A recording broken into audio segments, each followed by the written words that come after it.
When Syrian President Bashar Al-Assad visited Moscow for a day, it revealed something about what's going on through his head. Specifically, he didn't think a coup would happen in his absence, which really isn't the highest standard of confidence in his regime, but it's one he couldn't meet for 4 years.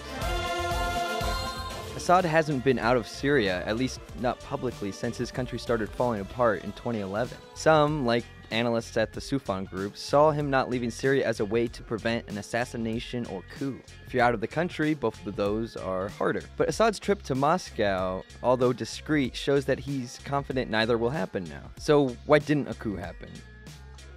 Well, it's hard to say for sure, but it's likely Assad's soldiers are just too loyal to mutiny. Assad built the core of his army from members of his own religious sect, the Alawites. Members of the Alawite sect are fiercely loyal to Assad, and they've been threatened on numerous occasions by some of the more extreme rebel groups in Syria. But there's something else too. Assad's managed to retain officers by creating what one analyst calls officer ghettos. The state-subsidized housing allows Assad to tie his officers and state workers to the regime by essentially making them and their families dependent on it. Not to say defections aren't happening on the infantry level though, they are, but as we've seen, that hasn't been enough to topple Assad's regime. For Newsy, I'm Jake Godin.